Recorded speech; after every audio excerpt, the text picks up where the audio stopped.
پورا ایران شیعہ ہوا، پورا ایران، صرف ایک عقل کی دلیل کی وجہ سے۔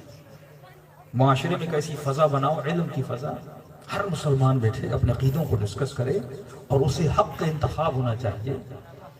ایران کے بادشاہ تھے، انہوں نے رات کو غصے کے عالم میں اپنی بیوی کو طلاق دی۔ صبح اٹھے، غصہ ٹھنڈا ہوا، بیوی کو کہا کہ پانی لے کر آؤ، بیوی جواب ہی نہیں دے رہی۔ دوبارہ بولا پانی لے کر آؤ، بیوی جواب ہی نہیں دے رہی۔ تیسری بار غصے میں کہا تجھے بلا رہا ہوں پانی لے کر آؤ، کہا میں نہیں لے کر آ سکتی۔ کہا کیوں؟ کہا میں تیری بیوی ہوں ہی نہیں۔ اس نے کہا خوف خدا کرو، میری بیوی ہو؟ کہا نہیں، رات جو آپ نے مجھے طلاق دی۔ اس نے کہا میں تو ہوش میں ہی نہیں تھا۔ کہا مجھے نہیں پتا، مولوی سے فتویٰ لے کر آؤ۔ سارا کام مولوی خراب کرتا ہے۔ صحیح مولوی ہو تو دین بچتا ہے۔ دیکھو سمپل سا مولوی ہے، کتنے لوگوں کو مروا دیتا ہے۔ ایک مفتی فتویٰ دے یہ واجب القتل، لوگ مارتے کہ نہیں مارتے؟ ایک فتویٰ نکلتا ہے مثلا شیعہ کافر ہیں، ایک فتویٰ نکلتا ہے فلاں مشرک ہے، ایک فتویٰ نکلتا ہے فلاں بدعتی، پورے معاشرے میں ہلچل مچ جاتی ہے، پورے معاشرے میں۔ اور اگر کوئی وقت کا حاکم ایسی برائی کرے تو سوچو کہ رسول خدا کے بعد کیا کیا ہوا ہوگا۔ یہ فتوے آج کے نہیں ہیں، یہ فتوے اس زمانے کے۔ تو اگر کوئی مفتی غلط مل جائے تو تمہارا دین غلط ہو جاتا ہے، اگر کوئی غلط امام چن لو تو پھر تیرا کیا ہوگا۔ تبھی اتنی سینسیٹیوٹی ہے کہ مسلمان امام اور ہادی اپنا صحیح چننا، کیونکہ سوئی برابر اگر تم نے غلطی کی تو قیامت میں اللہ نہیں بخشے گا۔ اس میں تجھے انتخاب کرنا ہے۔ اس نے مفتیوں کو جمع کیا، مشہور جو فقہیں تھیں وہ 4 تھیں، امام حنبل، امام شافعی، امام مالک، امام ابو حنیفہ۔ چاروں کو علماء کو بلایا، مالکی، حنبلی، شافعی، حنفی۔ بولا بھائی بیوی پانی بھی نہیں دے رہی، بول رہی ہے کہ طلاق ہو گئی ہے، آپ کا کیا کہنا ہے؟ انہوں نے کہا آپ نے بولا تھا۔ کہا میں نے بولا تھا۔ کہا آپ نکاح کر سکتے ہیں لیکن اس سے پہلے حلیت کی ضرورت ہے، یعنی حلالہ کرنا پڑے گا۔ بادشاہ کو اگر کوئی یہ بولے، بادشاہ نے کہا میں تو غصے میں تھا، میں تو ایسا قطعا نہیں کر سکتا۔ کہ نہیں قبلہ طلاق ہو گئی ہے۔ بادشاہ پھر اندر کیا پریشان، اب نہ بیوی سن رہی ہے نہ مولوی سن رہا ہے، کرے تو کیا کرے۔ بادشاہ کا ایک وزیر تھا، اس نے کہا کوئی راستہ تو بھائی بیچ کا ہوگا۔ اس نے کہا ہاں ایک اور بھی مکتب ہے، ایک اور بھی مذہب ہے، یعنی اس وقت تک پورا ایران شیعہ نہیں ہے، اس وقت تک پورا ایران شیعہ نہیں ہے۔ کا ایک مکتب ہے، ان کا ایک عالم ہے جو حلے میں رہتا ہے۔ حلہ ہے ایران کا ایک شہر، نام ہے علامہ حلی۔ کہا کہ ان کے مکتب میں غصے میں طلاق نہیں ہوتی۔ اچھا آج کے مفتی بھی بولتے ہیں نہیں ہوتی، کل تک بولتے تھے ہوتی ہے، کیونکہ اسی مسئلے کی وجہ سے کئی لوگ مکتب علی میں آ رہے تھے، اسی مسئلے کے۔ تیجانی کا آپ نے نام سنا ہوگا، جو تونس میں شیعہ ہوئے، وہ پھر دودھ کے مسئلے کی وجہ سے شیعہ ہو گئے تھے۔ علامہ حلی انہوں نے سپاہیوں کو بھیجا کہ میرا پیغام تو خط لکھا بڑے ادب کے ساتھ اور ان کو دعوت دو۔ انہوں نے اپنے مفتیوں اور مولویوں کو کہا کہ ہم نے سنا ہے کہ عراق میں ایک مکتب ہے جو یہ کہتا ہے طلاق نہیں ہوتی۔ انہوں نے کہا نہیں قبلہ وہ تو سارے پاگل ہیں، نادان ہیں، ہم تو ان کو مسلمان بھی نہیں مانتے۔ کہا کیوں؟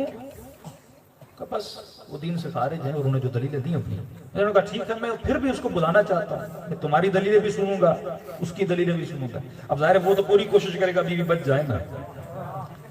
تو اس نے خط لکھا، علامہ حلی نے پڑھا، اس وقت نہیں گئے، انہوں نے کہا ٹھیک ہے میں آؤں گا۔ جب وہ ہلے سے چلے اور 3-4 دن کے فاصلے کے بعد پہنچے ایران کے اندر، انہوں نے بڑا استقبال کیا علامہ حلی کا، اور جیسے بادشاہ کی دربار میں داخل ہوئے، علامہ حلی نے آتے ہی اپنی جوتیاں اتارنے کے بعد اپنے بغل میں ڈالنے کے بعد جیسے داخل ہوئے، انہوں نے کہا السلام علیکم، اور سلام کرنے کے بعد سیدھا بادشاہ کے ساتھ جا کر بیٹھ گئے۔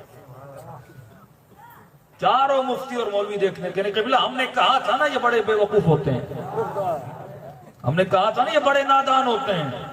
کہا کیوں؟ کہا کہ حلی بادشاہ ہے، تو جھکا بھی نہیں، تم نے ادب بھی نہیں کیا بادشاہ کے سامنے، بادشاہ کے دربار میں آتے ہیں تو سارے مفتی مولوی جھکتے تھے. انہوں نے کہا کہ قرآن کی آیت ہے کہ جب بھی داخل ہو جاؤ قولوا سلاما، سلام کیا کرو. مجھے نہیں ملتا سیرت نبی میں اگر کوئی نبی کے ساتھ آیا ہو، ملا ہو اور وہ جھکا ہو، پتہ نہیں یہ ساری کام کیوں نہیں. جیسے آتے تھے تو کائنات کے امیر کے سامنے اگر کوئی داخل ہو تو سلام کرے، تو یہ رسول کے سامنے تو کچھ بھی نہیں ہے. جیسے سب رسول کا ادب کرتے تھے، جیسے ہر مسلمان کا ادب کا تقاضا یہ ہے کسی بھی بڑے کی محفل میں داخل ہو جاؤ صرف سلام کیا کرو، اور سلام سے بڑی کوئی دعا نہیں ہے. یعنی اللہ تمہارے اوپر سلامتی نازل کرے.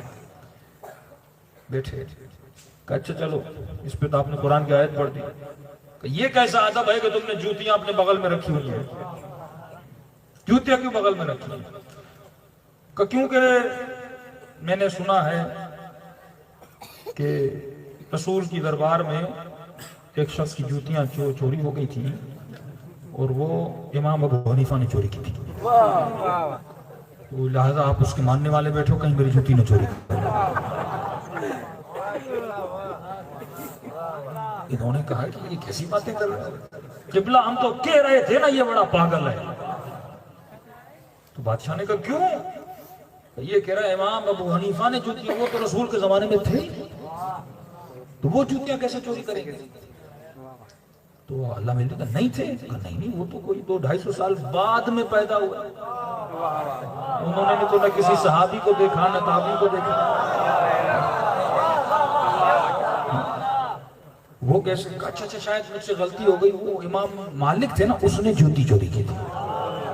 وہ مالکی کا مفتی اٹھا کہ بھائی کیسی باتیں کر رہے ہو؟ ان کا بھی کوئی فاضل 150 سال کا ہے، 150 سال 200 سال بعد میں پیدا تم کر رہے ہو. اچھا شاید ہمبل تھے. ہمبل ہی اٹھا. اس نے کہا ان کا بھی فاصلہ صدیوں کا ہے. اس نے کہا شاید مالک تھے. وہ بھی اٹھا. اس نے کہا بھئی اس کا بھی فاصلہ کوئی 200 سال کا فاصلہ ہے. علامہ علی نے بادشاہ کو دیکھا. بادشاہ سلامت، انہوں نے خود اپنی زبانوں سے مانا ان کے کسی بھی امام نے رسول کو دیکھا نہیں تھا.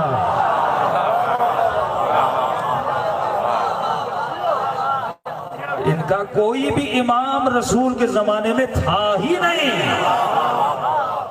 رسول تو دو کسی صحابی کو بھی نہیں دیکھا.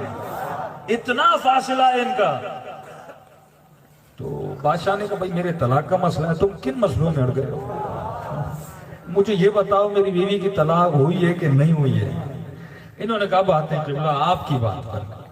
کہ انہوں نے، ان کا فاصلہ ہے 4 جتنے بھی امام کے یہ ماننے والے ہیں سارے مسلمان، ان کے اماموں نے نبی کو دیکھا ہے.